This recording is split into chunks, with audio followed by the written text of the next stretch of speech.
Here's a fungal strand. It's kind of fun to see those little, segments, and then you can kind of know that's what's going on. Just a little window into this. Now let's look at the protozoa here, like the amoeba. I said about those amoeba, those shelled amoebas, you can find them in the soil, you can find them in water. Some of them manufacture little tiny particles, like tighten like your fingernails, to make these shells here. And they have this opening. Here's one looking down into it. Here's one kind of on the side. These are all nice and even. Here's a video. It's easy to dim the lights just to watch this video. It'll get brighter.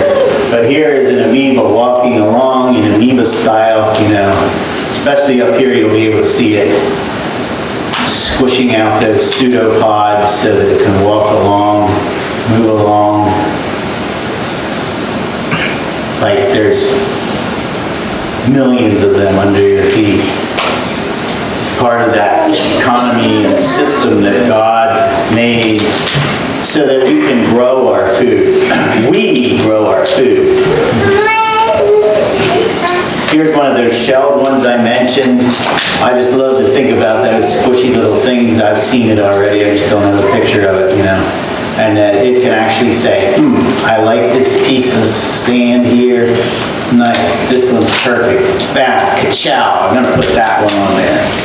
And I'm even deciding which to use and which to discard. That's some of what's happening here. Then you have the nematodes. There's like, 5 million of them in a square meter of your garden or your yard. Here's one, here's another one. Here's another one. They like to whip around, and some of them are good, and some of them are bad, Some of them are beneficial, some of them are harmful. Now we're in the mites. There's a mite. Here's a bigger one. These are predatory. Some of them are beneficial, of course, some of them aren't. And then in that thing, you move up to springtails. I'll get to how there's thousands of them in a square meter. If I was in the yard, I'd be standing on about 1,000 of them. So imagine when your children are playing baseball out in the field of your school, squash, squash. Here they go. Here's some more. Some of them actually have springtails, like this one or this one here. Those dual tails, they can fold up in under their abdomen, and they have this latch. They latch them up in. And then if they want to spring away, they just tighten their muscle against that spring out of that latch until it lets loose and it can throw them through the air. And they can adjust their trajectory by, making the one side go a little harder or less, so they can go, they can at least direct the direction of their spring. Here's this is interesting. This is, I figure out about 1,000 springtails.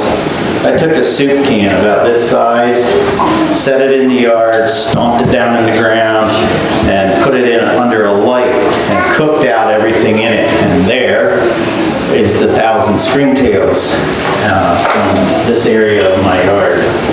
So maybe 1,000 under my feet is underestimating what's going on in the soil.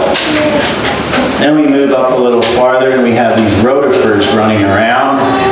Wherever there's enough moisture in the soil, there was some protozoa spinning around in there and bacteria.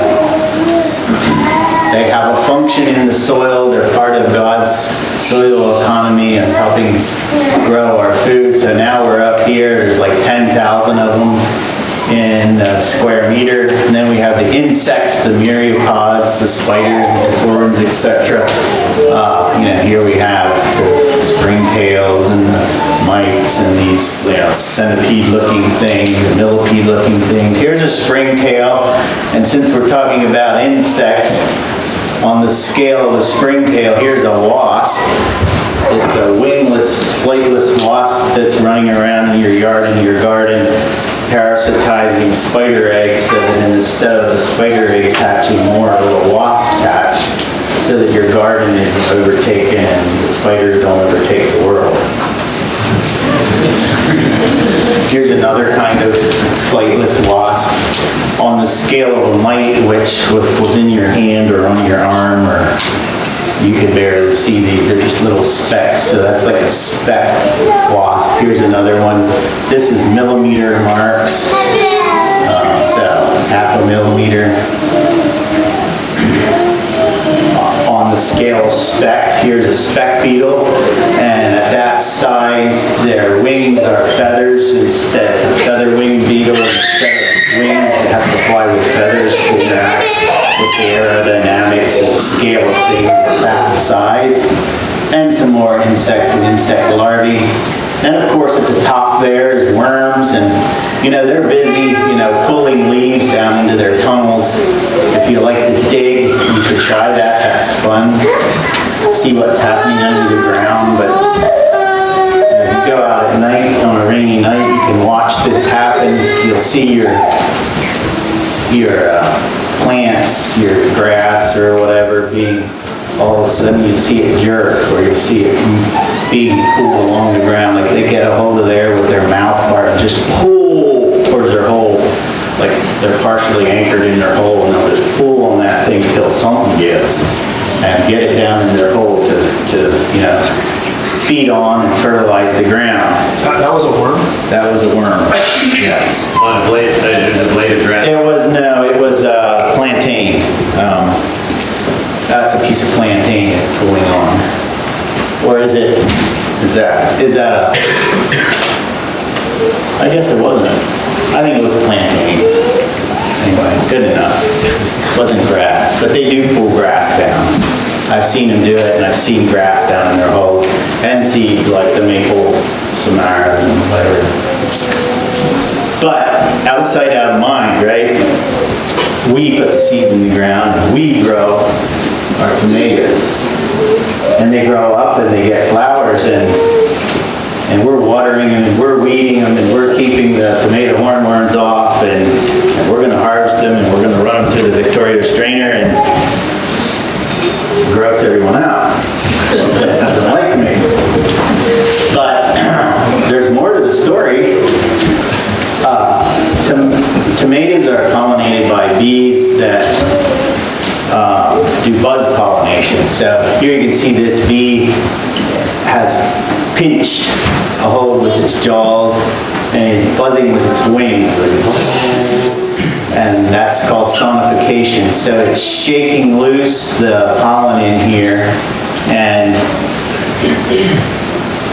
it probably also involves a bunch of other things like static electricity and things like that. And then the bees even have to find the flower, so there's this floral electric field that God created.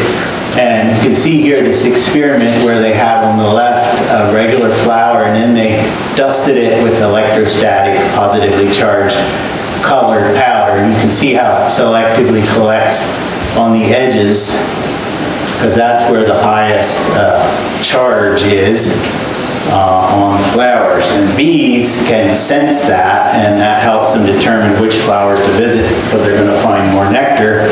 And it also helps them decide that that's the flower to visit. So I had to try it, and on a dandelion with powder coating material. And yes, even dandelions have this positive or this negative charge that collects the dust. And here you can kind of see a diagram showing it, up in the ionosphere, it's positively charged, and the trees are grounded, and that's why when you're on that alpine, like my wife was there kneeling on that opening picture, in the alpine country, when you're a giant, you don't want to be a giant if there's thunderstorms around, because of this local distortion of this background charge. And this right here is why on the flower there is the strongest charge on those points of the flower. And flowers are designed to do that because God made that a background electric field. And bees are designed to detect it. They have sensory hairs that detect that little electrical field and the differences, and so they can detect that. And, honeybees carry their own electric field. When bees fly and flutter their wings, they produce an electric charge. And so that helps them collect, their pollen because, positive and negative together like a magnet, right? And, 2016, bee bristles detect an electric buzz from nectar-laden flowers, or electric fields of flowers stimulate sensory hairs of the bumblebees. And here's a graphic that shows, the interaction between bee, flower, and atmosphere electric field cannot be separated, as each of them influence the other. Just think about that. Making the tomatoes. Some of you wish there was an electric field, probably. You can't separate the bees' pollination from the global electric field. So NOAA.gov says, how does the Earth benefit from lightning? The thunderstorms are all part of this, and the thunderstorms are like, in the clouds, are like batteries that charge the Earth. Anyway, there's always this steady current of negatively charged ions flowing upward from the entire surface of the Earth, and positive ions flowing down from the atmosphere. Thunderstorms help transfer the negative charge back to Earth. Lightning is generally negative charged. Without thunderstorms and lightning, the Earth's atmosphere electrical balance would disappear in 5 minutes. Job, way back, thousands of years ago, we're in the book of Job. He says, the breath of God is given, ice is given, the broad waters are frozen fast. He loads the thick clouds with moisture. The clouds scatter his lightning. They turn around and around by his guidance to accomplish all that he commands them on the face of the habitable world. So now we have an appreciation for lightning to make our tomatoes. And here they did a study in 21. This is a meta-analysis. I don't know when the study was done. 91. Banda and Paxton. Buzz-pollinating bumblebees increased the fruit weight 74.5%. How about that, Weaver? How'd you like 74% more production from your fields or whoever else is a farmer in weight? And also it was, what did it say here? Higher marketable fruit quality. So they were bigger, they were prettier, they were tastier. Because of those buzz-pollinating bees, we grow our food. And we water our gardens, right? How long does that last if it doesn't rain? Remember what Job said, or in the book of Job, whoever it was, one of his friends maybe, about God loading this up. So 2024, natural marine precursors boost continental new particle formation and production of cloud condensation nuclei. So if you don't have cloud condensation nuclei, you don't have clouds, and you don't have rain. So here it is. Remember the diatoms? They produce and leave off dimethyl sulfides, and here that's the dominant source of this. And in 2024, they say potentially nucleate the form. Your weather people have no idea what's going on. You probably knew that, right? Potentially nucleate to form particles that may grow into climatic important cloud condensation nuclei. So remember the diatoms in our slime around here, the slippery stuff on the rocks in the creek and in the pond, the slime. And the ocean, there they are, these amazing things, these marine diatoms, and you can make pretty pictures with them if you're Victorian minded. But those are part of the phytoplankton community in the ocean.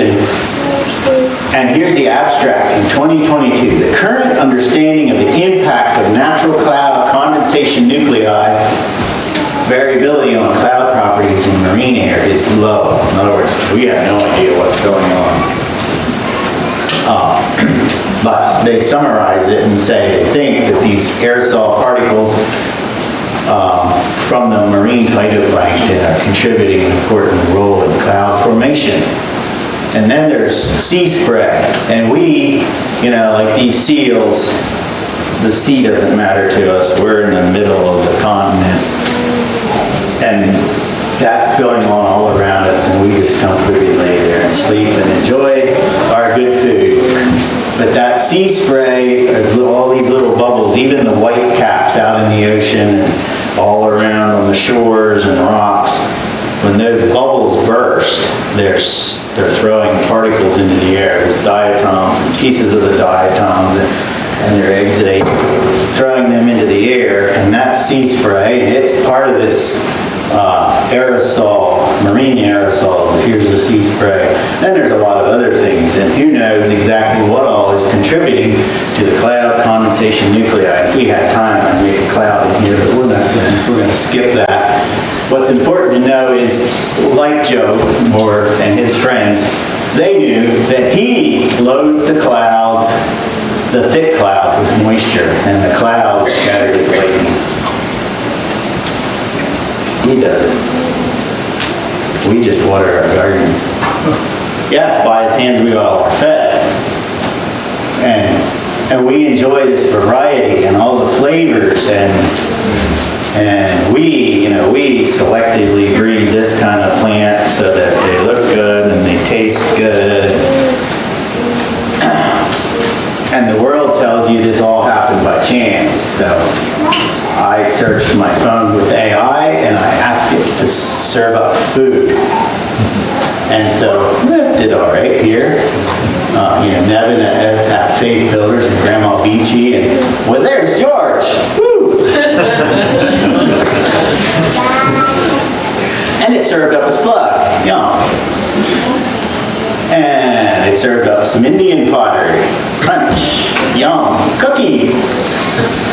And it served up a French cannonball from the 1700s. And snake medicine oil. And, oh yeah, slug slime glue for school students. They're thrilled with that food. And puzzles. Yum. Puzzles, because it's on the table. You see, AI has no idea what it is doing. And neither does blind chance to make our variety of flavors and our beautiful, yummy food. Why would chance give us our flavors, peppers and kiwi and strawberries and pickles? I don't know what they're thinking there. Yeah, carrots, you name it. Yes, by his hands we all are fed. And the psalmist says, these look to you, this is talking about all those creatures, that the earth is full of. These all look to you to give them their food in season.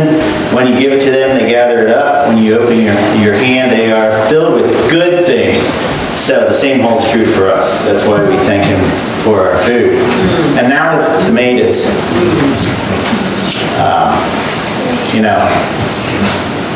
maybe you buy yours or raise them, you plant them in the ground, and since it's out of sight, out of mind, all that stuff, that huge pyramid, there's billions of things under your greenhouse or your garden has nothing to do with it. And then you water them, well, yeah, you gotta water these, probably have them, watering things underneath. But probably never noticed that the tomato smell comes from these and these exudates and this bacteria farm on your stems. And here's a close-up view of those glandular hairs, by the way, the bacteria farms. Busy farming on the tomato, on the green tomatoes and on the stems and leaves. And just a little study here about these bacteria. they figured out this is not referring to just these, this is the ones that live on the outside of the plant. They figured out that bacteria drives the growth regulation in potatoes. So if you're not interested in how tomatoes do it, well, you can see how the potatoes do it here. They treated it with methyl jasmonate, and what happened here is that it restructured the phytosphere, the epiphytic bacteria, and it enriched the stress resistance. So all farmers want that, and we would benefit from it if we don't farm.